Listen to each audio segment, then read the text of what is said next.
used to be make him shoot? Oh, yeah. That's like textbook for him now, right? Which is saying something. Right? Boy, scary. Boom. Scary how good this guy is as his age advances. 36 I wish I knew what he was doing. I would grab some of it, man.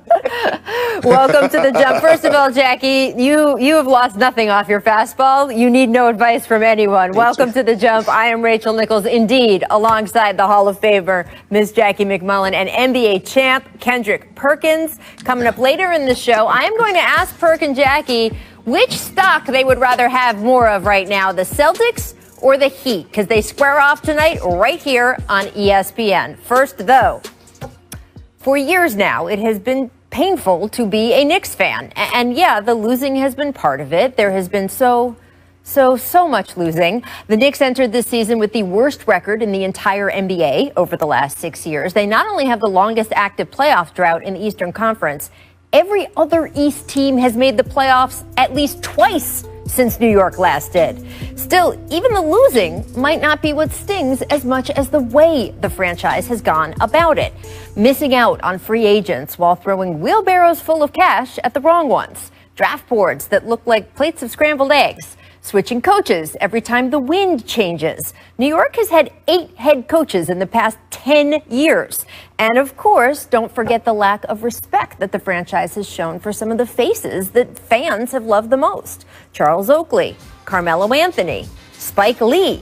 At times, the bar in New York has seemed so low, a turtle could jump over it, and yet the franchise still never seemed to manage it, which is what makes what has been happening over the past 10 months so fascinating. Starting in March with the hire of President Leon Rose, the Knicks have been doing, yes, say it with me, the right thing over and over. They hired a coach in Tom Thibodeau who had a track record for building the exact kind of team culture the Knicks have been so desperately in need of. They drafted smart more than once. And when free agency came around, they neither overspent on a has-been star nor filled the roster with players who all play the same position. And we have already seen the results. Entering tonight's game against Utah, the Knicks have won 4 of their last 5. They are above 500 after 7 games, the first time that's happened since the 2012-2013 season. This Knicks team is also tougher than any we've seen in a while, especially defensively, where they are now tied for 10th in the league after sitting at 23rd last season. They play quicker, they share the ball more, especially Julius Randle, who has undergone his own metamorphosis.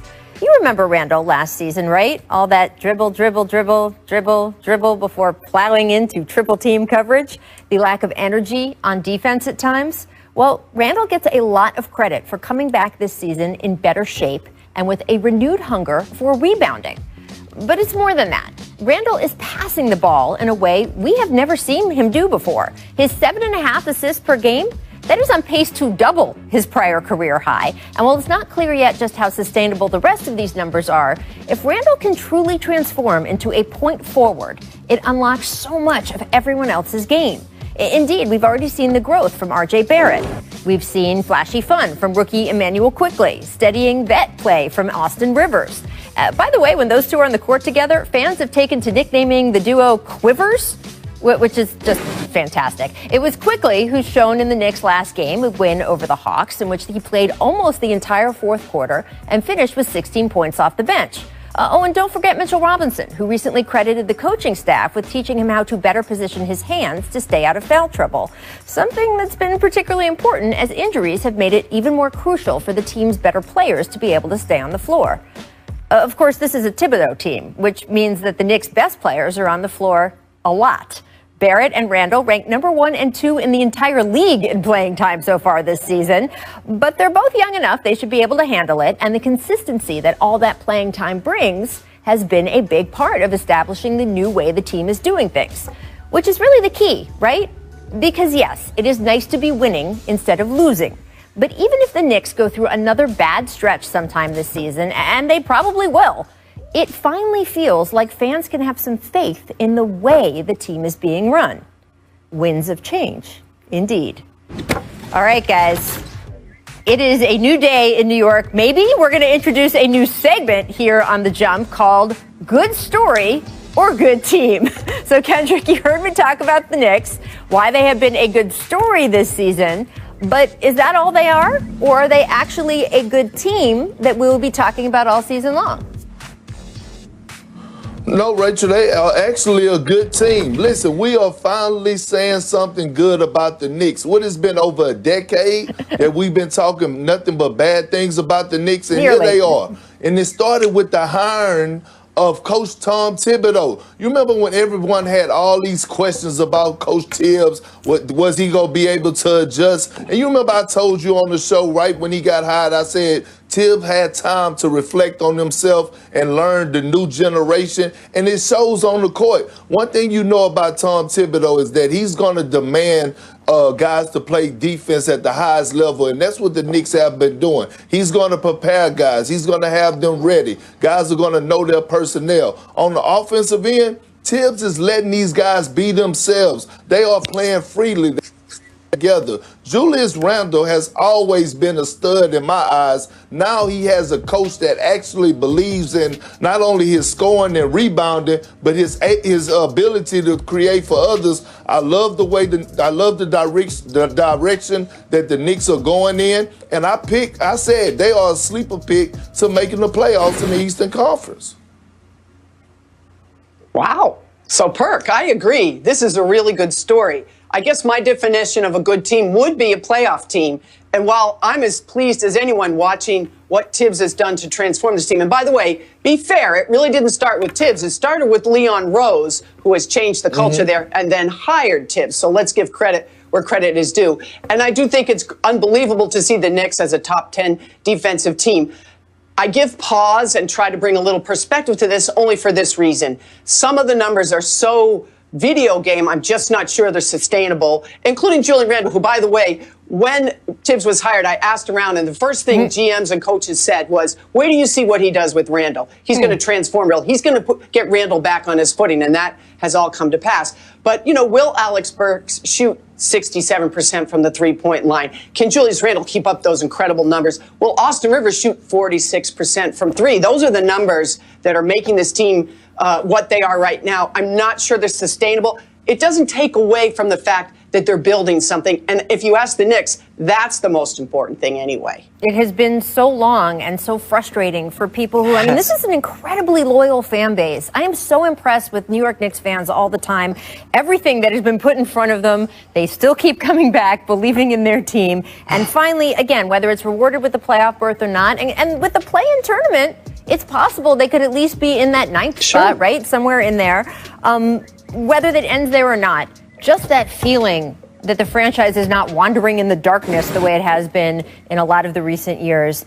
I just think that shows a level of respect for the fans that we have not seen in quite some time. All right, next up, we have the Orlando Magic, 5-2 team. Your playoff team last year. Still not sure anyone expected to start this good. So is the Magic a good story or a good team? So I think they have the potential to be both. When Jonathan Isaac went down in the bubble, he was arguably their best player, and you thought, oh boy, this is going to be tough for them. But Vucevic has more than picked up the slack. He's off to an incredible start. The problem the Magic has, and it was a problem last year too, is it's scoring. It's perimeter scoring in particular. If your name isn't Vucevic or Terrence Ross right now, nobody else can shoot from the three-point line. So what teams are going to start to do is push guys like Markelle Fultz, who's shooting about 39% from the floor, out beyond the rim and say, go on, try to beat us that way. But I love Steve Clifford's defense. I love the focus this team has. And they have, you know, their rookies have struggled a bit, like all the rookies, I think, because it's so tough not to have a preseason, all that. So I think they are still a playoff team. And Vucevic, what he's doing is just amazing. I agree. They are a good story in my eyes. I'm a big fan of Steve Clifford. He's one of the best defensive-minded coaches in the game today. But when you look at this roster, Markelle Fultz has got off to a great start, in my opinion. The way that he's attacking the basket, rebounding at a high level, facilitating for others, pushing the pace. Aaron Gordon, he's come alive now and is finally giving the Magic what they have been expecting out of him in this short sample size that we have been witnessing. But the guy who's been the X factor besides Big Vucevic, excuse me, is Terrence Ross, and he has been tearing the league up. Right now, if you had to hand the Sixth Man of the Year award to anybody, it would be him. And I'm so mad at myself because I left the Orlando Magic out of my preseason rankings in my top 8 in the Eastern Conference, and shame on me because they are a great story. They are a good team, and they will be in the playoffs this season. Well, let's stick in the East because next up we have the Cleveland 4-3 record. Perk, your old squad, one of them, are the Cavs a good story or a good team? They're a good story. They're getting better, Rachel. But I'm a huge fan of J.B. Bickerstaff. If you look back last year, I wasn't a fan of the hiring of Beeline. I thought that he was a little bit too old for what the players they have in Garland and Colin Sexton. Listen, they drafted Colin Sexton a few years back in the lottery, and a lot of people doubted this young man. But he's a young bull. He plays with a tenacity, a chip on his shoulder, and he's getting better every single year. And I'm not surprised that the Cavs are right where they at right now, and they have been in every game that they played in, and it's because of the leadership of J.B. Bickerstaff. He demands the best out of Andre Drummond, and he has the respect of the locker room, and that goes a long way. You're dead on with that. JB has really made a huge difference. And what do you ask of your young team? What you ask of your young players is to come back better and stronger and have taken that leap. And Colin Sexton certainly has done that. The numbers he's putting up has been great. And so has Winston Garland. Now, he's out now for a bit. But Sexland's the best nickname in the entire NBA. And so I love that, too. And here's the thing. Kevin Love hasn't even played yet, really, of any consequence. So the other player that we should mention here is Isaac Okoro, who's also been out now. But when he was in there, he was very, very important to them. So if you're the Cleveland Cavaliers, what do you want to do this season? You want to identify and define your future going forward. You're on your way now with Sexton, Garland, and Isaac Okoro. All right. Well, last but not least, again, staying in the East, I want to get to the 4-3 Atlanta Hawks. So, Jackie, are the Hawks a good story or a good team? I think they are both. They're off to a great start. And the thing that interests me about them was they made all these moves. They added a bunch of veterans, some of whom, Gallinari and Rondo, really haven't even been able to contribute yet because of injury. And in the midst of all this, people started speculating, well, I guess there's no room for John Collins. Well, John Collins has had something to say about that. He's like at 17-5. He's putting up great numbers, and he looks like a guy that's here to stay. I mentioned that the veterans that haven't even contributed it yet. I like where this team is headed. I think they are a playoff team. Trae Young is a flat-out star. He just is. Yep. And we talk all about Luka Doncic. Maybe it's time to put that aside for now and just pay attention to what this kid is doing. Not just scoring, but also getting everybody else on his team involved. I really think this team is one of the most fun teams in the league right now. I agree. It's both for me, Rachel and Jackie. When you look at the Hawks, look at the four guys, their core guys that they drafted. You're looking at Trae Young. You're looking at DeAndre Hunter. You're looking at John Collins. You're looking at Cam Reddish. All these guys have gotten better. Trae Young is a superstar, but Cam Reddish, I knew he had the offensive skill set, and I knew the future was bright for him offensively. I didn't know he was I didn't know he could defend the way he defends at the high level, the intensity that he brings. The addition of adding a guy like Clint Capella, a lob threat, a guy that can anchor the defense, protect the basket, and then John Collins, a guy that said, you know what? I'm going to roll the dice and bet on myself. He turned down a four-year, $99 million extension to say, you know what, I'm worth more. And he's showing that now. And now you're bringing in a guy like Herter and playoff Rondo. Rondo haven't even played yet, but just his leadership being in that locker room. I'm looking at this Atlanta Hawks team, and they are very dangerous, and they arguably have the most scoring firepower in the NBA.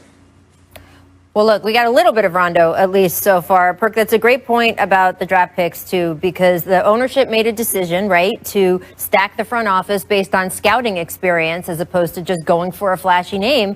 Right. And we're seeing it. We're seeing the benefits of that, and they're an exciting team. They're a lot of fun to watch. All right, coming up on this show, we're going to give you the latest and greatest dime from Nikola Jokic, debate whether the Big Honey nickname is worthy for him. This is going to be a lot of discussion.